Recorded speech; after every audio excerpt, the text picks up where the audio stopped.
رحمت کے بیانات سننے کے لیے ہمارے چینل تقریر اسلام کو سبسکرائب کریں۔ شکریہ۔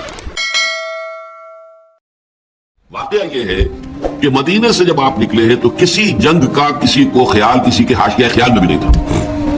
پیش نظر تھا اس قافلے کا راستہ روکنا کہ جو آ رہا تھا شام سے واپس ابو سفیان کی سرکردگی میں، جو جب جا رہا تھا تو حضور نے تعاقب کیا تھا لیکن وہ بچ کر نکل گیا۔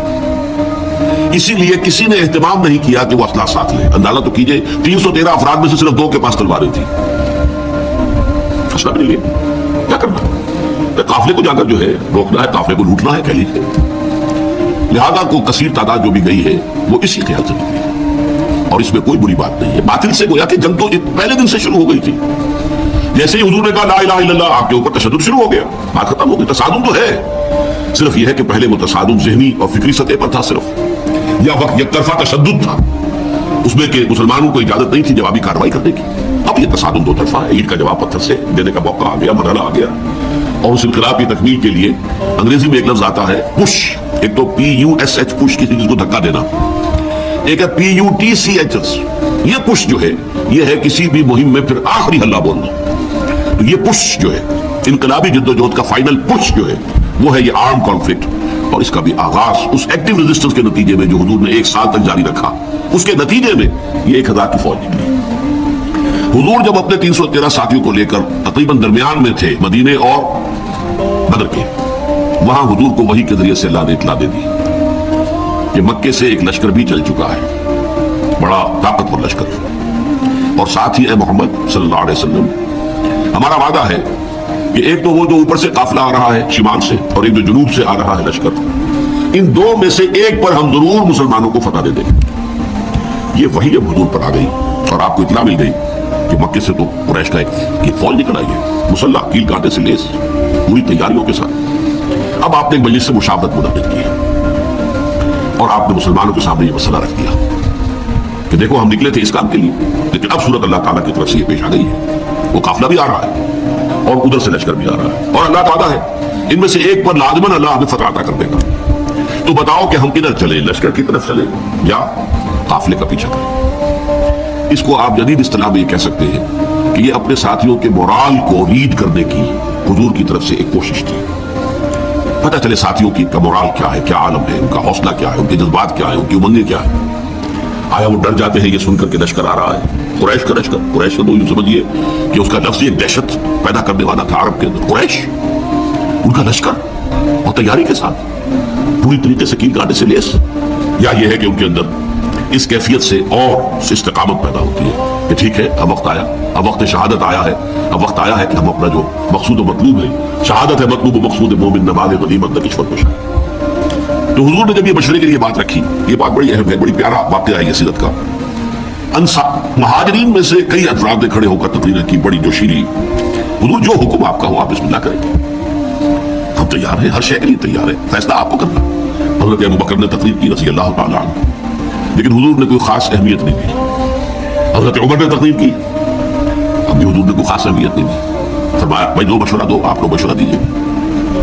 پھر حضرت مقداد ابن الاسود نے جو تقریر کی وہ بڑی پیاری ہے کہ حضور ہم موسیٰ کے ساتھی نہیں ہیں کہ جنہوں نے جنگ کے وقت کہہ دیا تھا کہ فَاذْهَبْ أَنْتَ وَرَبُّكَ فَقَاتِلَا إِنَّا هَاهُنَا قَاعِدُونَ، جاؤ موسیٰ تم اور تمہارا رب جا کر جنگ کرو، ہم تو یہیں بیٹھے، ہم جنگ نہیں کریں گے۔ ہم موسیٰ کے ساتھی نہیں ہیں، محمد کے صحابی ہیں صلی اللہ علیہ وسلم۔ خدا کی قسم آپ بسم اللہ کریں، جو بھی قدم آپ اٹھائیں گے انشاءاللہ اللہ تعالی ہمارے ذریعے سے آپ کو آنکھوں کی ٹھنڈک عطا کرے گا۔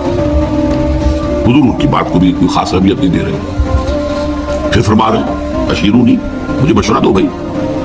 اب یہ بات جو ہے انصار کی سمجھ میں آ گئی کہ حضور کا روح سخن ہماری جانب ہے، کیونکہ انصار سے جو معاہدہ ہوا تھا بیعت عقبہ ثانیہ میں وہ یہ تھا کہ اگر مدینے پر حملہ ہوگا تو ہم آپ کی حفاظت کریں گے اپنے اہل و عیال کی طرح۔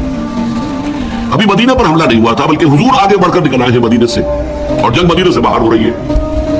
تو گویا کہ اسٹرکٹ سینس میں انصار پابند نہیں تھے اپنے اس معاہدے کی روح سے کہ حضور کا ساتھ دیں، اور ظاہر بات ہے کہ اب جو سچویشن پیش آ گئی تھی صرف مہاجرین کی نفری کافی نہیں تھی، 80-85 مہاجر تھے، باقی سب کے سب کو انصار تھے، ان میں 313 وہ کفایت نہیں کرتے تھی اس سچویشن جو اس وقت پیش آ گئی۔